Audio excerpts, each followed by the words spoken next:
Welcome to the Deep Dive, where we really get into the crucial frameworks, the doctrine, the legislation that governs our world, and try to distill them into the essential knowledge you need. And today we're immersing ourselves in a mission set where, well, operational capability really meets constitutional constraint head-on.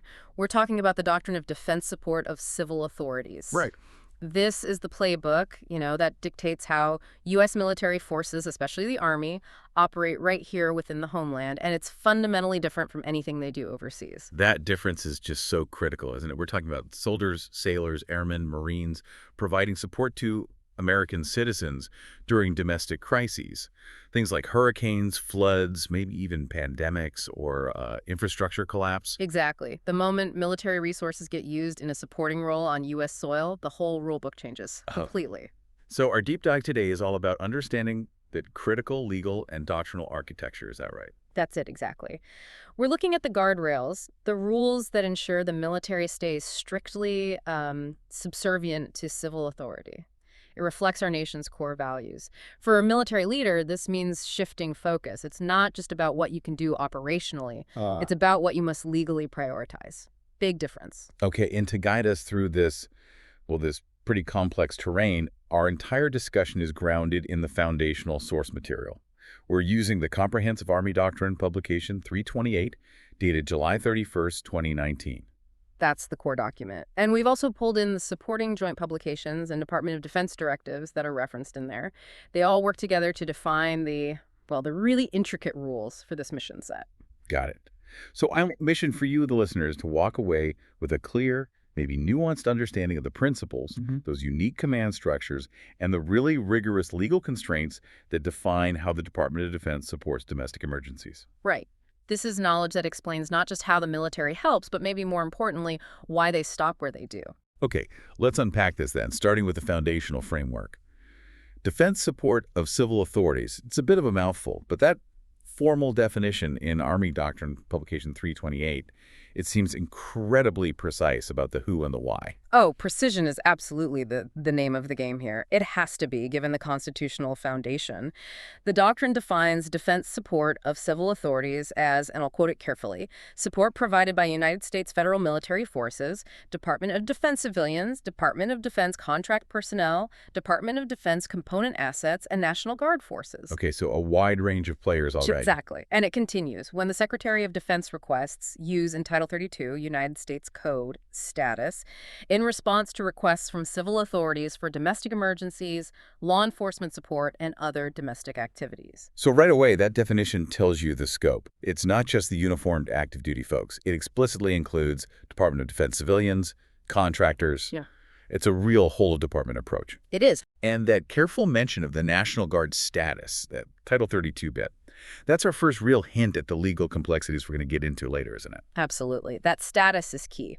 And underpinning this whole mission set are four, let's say, non-negotiable defining characteristics. Think of these as the constitutional boundaries. Every military leader has to internalize these. They really show the difference between military intervention and military support. Okay, first of all. The first is that state and federal laws define how military forces support civil authorities. The law itself limits the tasks units can actually perform. That's the initial constraint layer. So a commander can't just roll up, look around, and say, okay, this needs doing, based on their tactical sense. No, absolutely not. They can't just use common sense or their military skill set alone.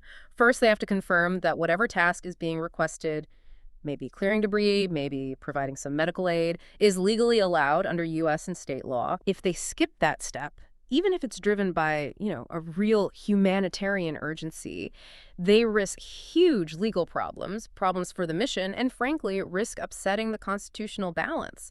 Every action is sort of predefined and constrained by law. Which leads right into the second characteristic, and maybe the most important one. Civil authorities are in charge, and military forces support them. The military absolutely does not take charge. This is the core philosophy.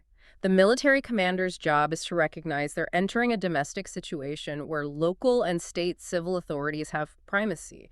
They own their jurisdiction. Right. Military command stays within military channels, sure, but the mission itself starts as a request for assistance from that civil authority. The military commander is never, ever the incident commander.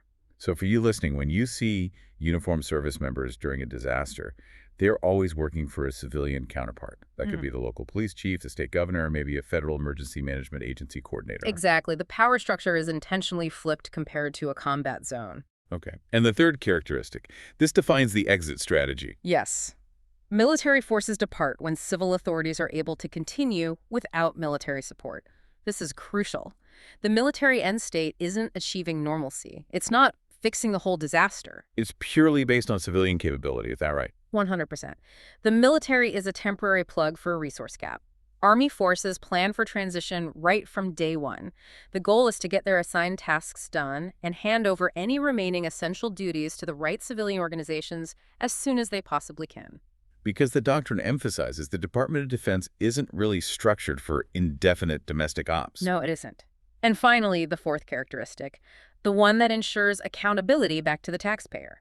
Military forces must document costs of all direct and indirect support provided. This is mandatory bookkeeping. Federal support generally isn't free. Right. It's usually provided on a reimbursable basis, unless there's a specific waiver from the President or the Secretary of Defense. And the framework for that reimbursement is typically the Economy Act, or more often in big disasters, the Robert Key Stafford Disaster Relief and Emergency Assistance Act. Just known as the Stafford Act. The Stafford Act, yeah. And the documentation has to be meticulous because, well, dollars follow the disaster designation. Absolutely. So moving from those constitutional guardrails to the national playbook, you need standardization for success, right? Every partner, local, state, federal, military physicists, they all need to speak the same management language. And that's where the National Incident Management System comes in. Army Doctrine Publication 328 calls this the process that provides a management template. It applies to all incidents, all levels of government, all partners, doesn't matter the cause or size. Yeah, this system standardizes the vocabulary, the roles, the structure. It defines key concepts like the incident command system. That's the mechanism used on the ground to manage all the operational field resources right at the disaster site. And then you've got the higher level coordination systems. Right, the multi-agency coordination systems, things like emergency operations centers. They provide that high-level coordination of information and resources above the field level. The National Incident Management System ensures that when, say, a civilian incident commander asks for help, the military unit that shows up understands the chain of command, the standard terms, the recording structure. No confusion. Makes sense. And the second big policy piece is the National Response Framework. Right. If the National Incident Management System is the template for how you organize, the National Response Framework outlines how the nation actually responds to save lives, protect property, meet basic human needs during an incident. And this framework runs on 5 core principles. Let's focus on one you mentioned. Tiered response. What does that mean practically? Tiered response dictates that incidents have to be managed at the lowest possible level. Local authorities respond first. If they get overwhelmed, they request state support. And only when state resources are exhausted does the governor request federal assistance. This is really the doctrinal gatekeeper for most defense support of civil authorities' requests. It has to follow that sequence. And the practical way this framework delivers aid is through the emergency support function annexes. Yes. These group all federal resources into 15 functional areas. Things like transportation, communications, energy, public health. It ensures a systematic delivery of aid. And what's interesting here is the Department of Defense's specific role within those functions. It supports almost all of them, but it's the designated coordinator for one very critical, very technical area. Emergency Support Function Annex Number 3, Public Works and Engineering. And that specific assignment really highlights the unique, non-duplicable capacity the military brings to the table. The Department of Defense coordinates this function through the United States Army Corps of Engineers. Ah, the Corps. They're the federal entity with the legal authority, the deep technical expertise, and the rapid response capability to handle massive public works missions. Think temporary power generation, quick construction of temporary bridges or shelters, technical assessments of damaged infrastructure. So it's not just that the Army can move dirt. It's that the Army Corps of Engineers has this specific legal mandate and that highly specialized engineering know-how that civilian entities often just don't have, especially right after a catastrophe. Exactly. That engineering capacity is why the Department of Defense holds that specific coordinator role for ESF-3, rather than just being a supporting player like they are for almost all the other emergency support function annexes. They support all others except for the now superseded Annex number 14. Okay, so we've got the framework, the guiding principles. Now let's look at what the Army actually does in the homeland. Army Doctrine Publication 328 lays out 4 core support tasks that soldiers are trained for when doing defense support of civil authorities. Right. First, and this is the most common one, provide support for domestic disasters. We're talking response to natural events, hurricanes, floods, wildfires, earthquakes. Second. Provide support for domestic chemical, biological, radiological, or nuclear incidents. Much more specialized. Requires very distinct training, equipment, and operates under extremely strict safety rules. Third one sounds legally tricky. Provide support for domestic civilian law enforcement agencies. Extremely tricky. That's the area most tightly constrained by law. And it brings us right back to the Posse Comitatus Act, which we definitely need to unpack. We will. And the fourth task. Provide other designated support. This is kind of a catch-all for planned activities like national special security events, think inaugurations, major summits, or providing specialized augmentation, like maybe aerial photography or some technical expertise civilians just can't provide quickly. Okay, but executing any of these tasks depends entirely on who is doing the supporting, right? Because the duty status of the soldier or service member fundamentally changes their legal authority and their chain of command. Absolutely fundamental difference. Let's distinguish the Army components clearly. When we talk about the regular Army, the active duty component, and activated Army Reserve units, they are federal forces, always. They operate under Title 10 United States Code status. Meaning commanded by the President through the Secretary of Defense. Correct. Their primary advantage for defense support of civil authorities: sheer capacity and sustainability. They can generate large forces quickly and keep them supplied and operating for months if needed. But their limitation is, well, they might not be nearby. And more importantly, they operate under the full weight of federal legal restrictions. That includes the Posse Comitatus Act, which severely limits how they can interact with the civilian population, especially in anything resembling law enforcement. Okay, contrast that with the Army National Guard. The Guard has this unique dual identity. When they're serving in state active duty paid by the state or federally funded Title 32 United States Code status, they remain state forces. They work for the governor through their adjutant general. And their advantages. Immediate responsiveness, they're already there. Proximity to the incident. Deep local knowledge, knowing the terrain, the communities, and critically, much greater tactical flexibility when it comes to law enforcement tasks, but only within their home state. Because they aren't operating in that Title 10 federal capacity. Exactly. They often operate outside the strictest constraints of the Posse Comitatus Act, though they still have to follow state laws about using force and supporting law enforcement. But that flexibility comes with a trade-off on endurance. It does. Their sustainability is often limited by the state's budget for keeping them activated for long periods, and there's the personal strain on Guard members pulled away from their civilian jobs or families. So understanding this duality is key. Title 10 brings federal capacity. Title 32 brings that local responsiveness and flexibility. Which brings us right to that famous and probably most restrictive legal constraint, the Posse Comitatus Act. Ah, yes, the Posse Comitatus Act.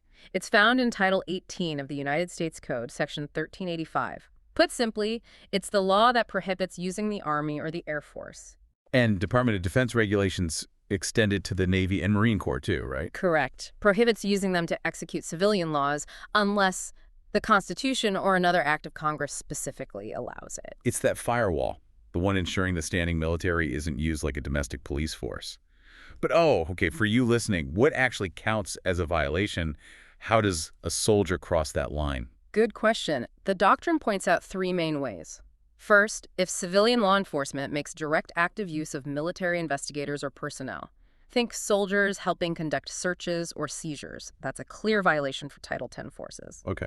What else? Second, if the military becomes pervasive in the activities of civilian officials, like if soldiers are essentially shadowing civilian police officers everywhere to the point you can't tell where one starts and the other ends, that blurs the lines too much. And the third one sounds maybe the most nuanced for soldiers on the ground. It is. It's when the military is used to subject citizens to the exercise of military power that is regulatory, prescriptive, or compulsory in nature. Meaning, what does that look like? Okay, so think about that soldier delivering water bottles in a Title 10 status after a hurricane.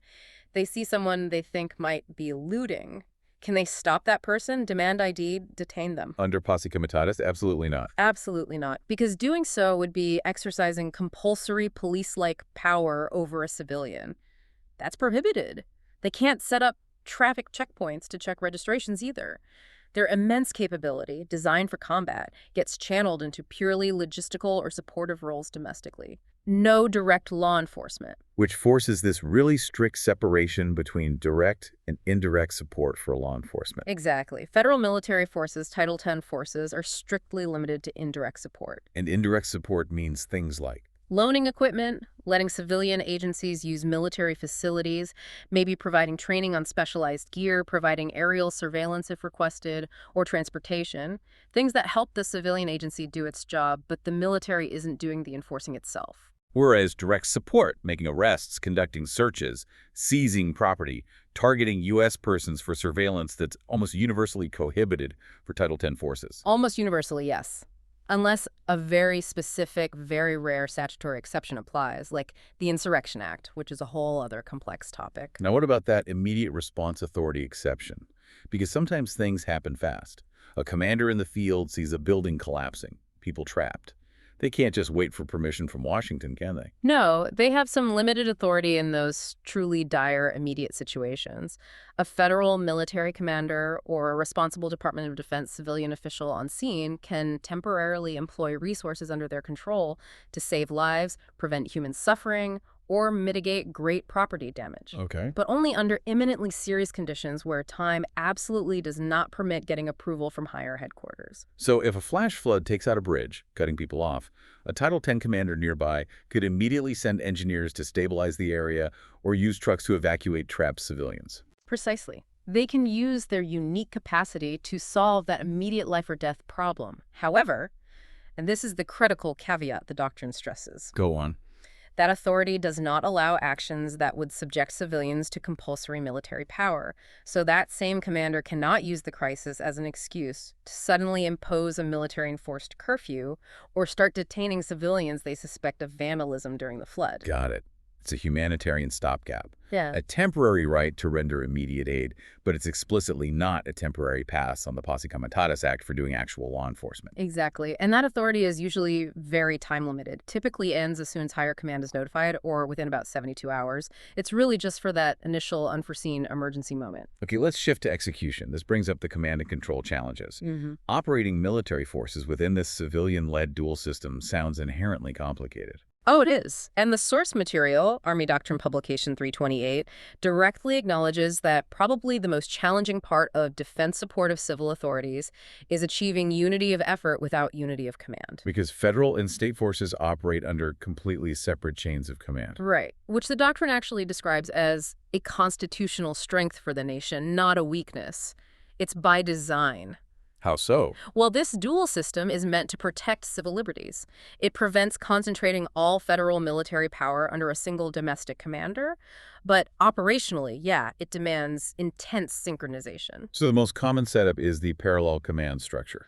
That's the usual arrangement. Federal forces Title X take their orders from the Department of Defense chain, usually through the combatant commander like United States Northern Command. Yeah. State National Guard forces Title 32 or state active duty stay under the state chain, reporting up to the governor and the adjutant general. So you literally have two separate military hierarchies operating side by side, plus civilian partners like the Federal Emergency Management Agency. Yeah. How does that even work without one single military boss calling the shots? Success hinges entirely on continuous coordination and collaboration. It's about constant communication, usually achieved through things like co-locating command posts, having the military state joint force headquarters physically near the State Emergency Operations Center, Okay. and relying heavily on liaison officers, people whose whole job is to bridge the gap, translating military capabilities into civilian needs and vice versa. The forces synchronize their plans and actions, even if they aren't getting the same orders from the same person. But there's a way to integrate more formally when needed. The dual status command structure. Yes, dual status command is a really unique mechanism, pretty much only used for this mission set.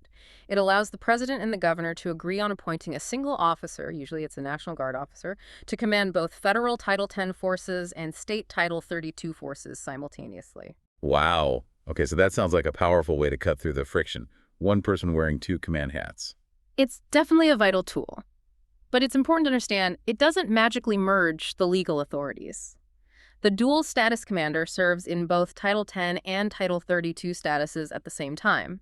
This hugely helps coordination, reduces duplication of effort for sure. Yeah. But the underlying missions for the federal guys and the state guys still originate separately.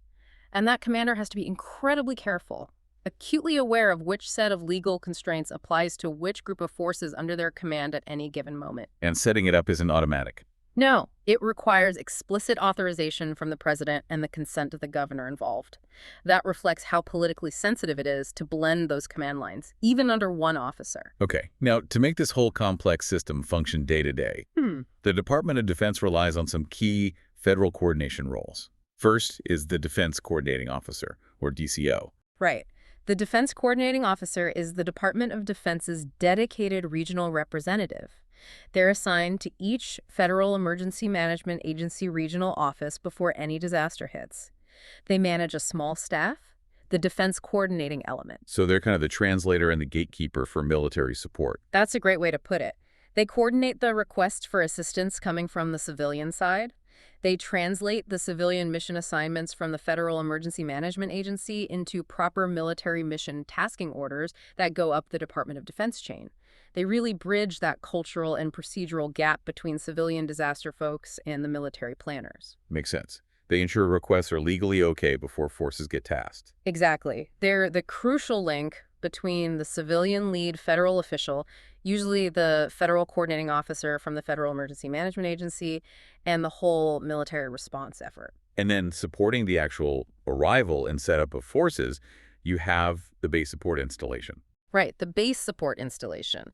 This is a designated service or Department of Defense installation, an Army post, an Air Force base tasked to serve as the reception point and logistical hub for incoming federal military forces responding to the disaster. They provide basic logistics, maybe shelter. Common user logistics, yes. Shelter, fuel, food. And crucially, they facilitate that incredibly complex process called joint reception, staging, onward movement, and integration, or JRSOI. Because in a really bad event, the local infrastructure might be completely wiped out. Exactly. The base support installation acts like a forward operating base, but domestically. It provides that secure, functioning logistical hub needed for forces to arrive, get organized, get what they need, and then deploy effectively into a disaster zone that might lack power, water, fuel, everything. Okay, let's pivot to maybe one of the most legally sensitive areas in domestic ops. Intelligence and information oversight restrictions. This sounds like where Posse Comitatus really bites down on how the military can gather and use information about Americans. It absolutely does. This area is incredibly tightly constrained by Department of Defense regulations and U.S. laws, all designed to protect constitutional rights and privacy. The military's intelligence function just cannot operate domestically the way it does in a combat zone overseas. It's night and day. So what can't they do? The doctrine spells out specific prohibitions. Yes, it details 7 specific prohibitions on information gathering. One of the most crucial ones is that military personnel are flat out prohibited from collecting information on U.S. persons or organizations solely because they lawfully advocate measures in opposition to government policy. So you absolutely cannot investigate or monitor a peaceful protest group just because they're protesting government actions. Correct. The intent is crystal clear. Prevent the military from using its intel capabilities to build files or conduct surveillance on American citizens who are just exercising their First Amendment rights. What are some other restrictions? Things like conducting covert or deceptive surveillance of civilian groups, unless it's specifically authorized at the very highest levels for counterintelligence purposes. And strictly limiting any collection to only information that is absolutely essential for accomplishing assigned Department of Defense missions. Like what? Protecting Department of Defense personnel or property? Exactly. Protecting their own forces, their equipment, their facilities, not general domestic intelligence gathering. And there's a remarkably strict rule about handling sensitive civilian information, names, phone numbers, addresses that might be picked up incidentally during a humanitarian mission. Yes, and this is one of those constraints that can be operationally frustrating, but is absolutely legally necessary. When a defense support of civil authorities mission ends, commanders have a positive duty to ensure their subordinates go through all files, paper and electronic, and delete or destroy any sensitive information related to U.S. persons who aren't affiliated with the Department of Defense. Wait, hold on. So even if that information may be a list of missing persons gathered during rescues or contact info for witnesses to something could potentially help an ongoing civilian investigation, the military is required to destroy it after a set time. Yes. Within a 90-day window starting from when the information was acquired. This segregation and destruction protocol is non-negotiable. Wow. It really underscores that fundamental difference. The Department of Defense mission is temporary support. Their files cannot become some kind of permanent, potentially unconstitutional domestic intelligence archive. It forces a very rapid handover of anything useful to civilian authorities before that 90-day clock runs out. Okay, let's talk about the operational rhythm, the dynamics on the ground. United States Northern Command uses a 6-phase model for disaster response. Helps keep things methodical. Yeah, it provides a useful framework. It actually starts long before the crisis hits with Phase 0 shape. That's the continuous preparedness work, planning, training, coordinating with state and federal partners, making sure agreements like the Emergency Management Assistance Compacts are up to date and functional. Then if something looks imminent, you move to Phase 1, anticipate. Right. That's when the Secretary of Defense or even the President might direct an alert. Key players like the Defense Coordinating Officer deploy forward to the Federal Emergency Management Agency Regional Office. Forces start leaning forward. Phase 2 is respond. This is the actual deployment. Yes, initial deployment, mustering Department of Defense capabilities. This is where that joint reception, staging, onward movement, and integration process really cooks in, using those base support installations. This phase ends when enough forces are in place and ready to start working. Then Phase 3, operate. Boots on the ground doing the actual tasks. Correct. Providing security for their own assets, delivering supplies, logistics, maybe some specific engineering tasks, providing humanitarian assistance as requested by the civil authorities. Which leads eventually to Phase 4, stabilize. This is when things start to wind down. Exactly. This is where military and civil authorities agree that the need for federal military support is decreasing. They establish the criteria for transitioning tasks back to civilian management. This ties back to that third defining characteristic, leaving when civilians can take over. And finally, Phase 5, transition, packing up and going home. Right. Federal military forces redeploy. Importantly, they often leave before all the other civilian responders are finished. They hand over any remaining responsibilities back to civilian agencies or maybe the State National Guard, and then they head back to their home station. Okay, that phased, tiered response makes sense for most things, but the doctrine also considers the absolute nightmare scenario, the complex catastrophe. Yeah, this is the big one. Defined as an incident causing extraordinary levels of casualties and, crucially, cascading failures of multiple, interdependent, critical, life-sustaining infrastructure sectors. Think a massive cyber attack taking down the power grid across several states, combined with a major earthquake. And the key implication is that the normal tiered response just breaks down immediately. Precisely. The sheer scale of need would instantly overwhelm local and state capabilities right from the start. It completely short-circuits that normal step-by-step request process. So what happens then? In that kind of scenario, the president could authorize and commit federal aid, including Title X military forces, simultaneously with the governor committing state resources. You wouldn't wait for the state to be overwhelmed. Federal help, including military, could flow in immediately alongside state efforts. An instant, potentially overwhelming federal response. But even in that absolute worst-case scenario, the doctrine is still rigid on the fundamentals. Absolutely rigid. Army support must stay within the boundaries of the Constitution and the Posse Comitatus Act. The military will always operate in support of and under the control of civil authorities, even in utter chaos. Okay. Let's shift gears to that second core task, support for domestic chemical, biological, radiological, or nuclear incidents. This sounds like it relies heavily on specialized National Guard units. It really does. You have highly specialized state National Guard teams called Weapons of Mass Destruction Civil Support Teams. Their job is to get in quickly, identify hazardous agents, assess the effects, and advise the civilian incident commander on the right response. 22 personnel, highly trained. And then there are larger units, too. Yes, the chemical, biological, radiological, nuclear nuclear and high-yield explosives enhanced response force packages, known as SIR-FPs. These are larger, around 180 personnel, also National Guard. They can do more hands-on tasks like search and extraction from contaminated areas, decontamination of victims, and medical triage. And even bigger ones. The Homeland Response Forces, or HRFs, there are 10 of these, regionally aligned across the country, again, National Guard. They're designed to deploy rapidly and provide command and control over multiple SIR-FPs and civil support teams if needed for a really large event. These specialized Guard units are really the nation's backbone for responding to a chemical or radiological event. But the source material points out a really significant equipment limitation for regular conventional forces in this kind of specialized environment. This sounds like a major point of friction. It's a huge operational limitation. Most conventional forces, your standard Army units, are simply not equipped to detect or properly protect against toxic industrial chemicals and materials, or TECs and TIM. And Ts and TIMs are things like Common industrial chemicals, stuff used in manufacturing, agriculture, transportation. Think large amounts of chlorine, ammonia, things like that. Very dangerous, but different from traditional military chemical weapons. And why doesn't standard military protective gear work well against those?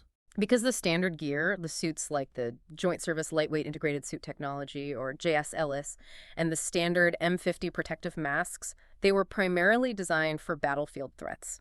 Specific military chemical warfare agents. Okay. They often don't provide adequate protection against the higher concentrations or sometimes different chemical properties of these industrial chemicals you'd find in a civilian accident or incident. So what's the implication? A regular Title X unit can't just put on their masks and suits and go into a civilian chemical spill zone. Generally, no. They have to rely entirely on those specialized, certified National Guard units like the Civil Support Teams and SIR-FPs, or dedicated Department of Defense chemical, biological, radiological, nuclear response entities. It dramatically restricts the number of personnel who can safely operate downrange in a civilian chemical incident. That difference, battlefield protection versus industrial protection, that seems like a really crucial technical point for anyone involved in domestic response planning. Absolutely critical. The doctrine draws a hard line. If you don't have the right certified gear and the specialized training for that specific civilian threat environment, you stay outside the hot zone, period. Okay, finally, let's touch on the rules governing the use of force itself. This is fundamentally different domestically compared to overseas. We need to contrast rules of engagement with rules for the use of force. Big difference. Overseas, in combat, soldiers operate under rules of engagement, or ROE. Those are generally written to be permissive. They're intended to allow commanders the maximum flexibility to use appropriate, sometimes lethal, force to accomplish the mission. Right. Within the homeland, during defense support of civil authorities, they adhere strictly to rules for the use of force, or RUF, sometimes called standing rules for the use of force. These are, by their very nature, designed to be restrictive. They allow only the absolute minimum force necessary to accomplish the mission or for self-defense. That shift from permissive overseas to restrictive at home sounds like a massive change in mindset for soldiers.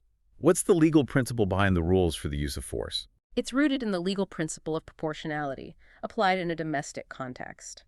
The force used must be reasonable and no greater than what's required to achieve the specific task, or to deter or stop criminal acts against people or property that they're assigned to protect. And it's usually applied using a continuum of force. Meaning the response has to match the threat level. Exactly. It's a graduated scale. As a civilian's behavior escalates maybe from just being uncooperative to passively resisting to actively aggressive and finally to posing a potentially lethal threat, the soldier's response options must escalate proportionally. And lethal force is always the absolute last resort. Always the last resort. Only permissible if the soldier or another person they're protecting is facing an imminent risk of death or serious bodily harm. And even then, the doctrine requires using only the minimum force necessary to eliminate that immediate threat. There's a clear distinction between using force to protect, say, Department of Defense equipment, versus using force against an actual aggressor posing a deadly threat. The latter is highly restricted. And the actual arming of federal forces for these missions, giving them loaded weapons, that's not automatic, is it? Even if they're going into an area with potential civil unrest or looting. No, definitely not automatic. The decision to deploy federal Title X forces armed must be made specifically by the Secretary of Defense. It's a very high-level, politically sensitive, and operationally significant decision. And it's based on. Based on a detailed assessment of the actual threat posed by criminal elements specifically to the responding soldiers, their equipment, or maybe critical Department of Defense property they're guarding. The doctrine actually warns against arming forces just to create an appearance of capability they don't legally have, right? Exactly. The priority is absolutely clear throughout the doctrine. Use the minimum force necessary. Always prioritize supporting the civil authority and avoid any unilateral military action, especially anything resembling law enforcement. Okay, so as we wrap this up and synthesize everything we've discussed, from those really strict constraints of the Posse Comitatus Act to the complexities of things like dual status command, that central tension in defense support of civil authorities seems really clear. Yeah, it is. The military brings unique, often essential capacity and capability to a domestic crisis. But it has to operate under these significant constitutional and legal constraints that rigorously prioritize civil authority and strictly limit any military police power. It's an arrangement deliberately designed to safeguard that relationship between the standing military and the civilian population here at home. It recognizes that military involvement is supposed to be extraordinary, temporary, and only intended to help get normal civilian governance back on its feet. And as we've hit on a few times, our deep dive today really highlights that the military end state, the point where they leave, is defined by the capability of civil authorities to take back responsibility. It's not defined by the disaster being completely fixed. Right. The military leaves when the local government can stand back up and regain control. Which raises a final, maybe provocative thought for you, our listener, to consider building on all this. Go ahead. Given this doctrinal emphasis that the military exit hinges on the capability of civil authorities, what specific investments or maybe policy changes could local and state governments prioritize right now? Things related to their own logistics, their resource management, maybe their communications infrastructure. Things that would actually hasten that successful transition. Things that would allow for the rapid departure of military support during the next crisis. Exactly. How can civil authorities better prepare themselves locally to reinforce that core constitutional principle of civil control? How can they ensure that necessary handover from military support back to civilian management happens as quickly and smoothly as possible? Minimizing the time that armed federal forces are present in domestic life. Thinking about those technical limits we discussed, like needing specialized industrial protective gear or the constraints on information sharing. It seems like preparation at the local and state level is really the key. It's the key to making sure that temporary military support doesn't accidentally become a long-term crutch, and that the constitutional balance is maintained even in crisis. Lots to think about there. Until next time, keep thinking deep. We'll see you on the next deep dive.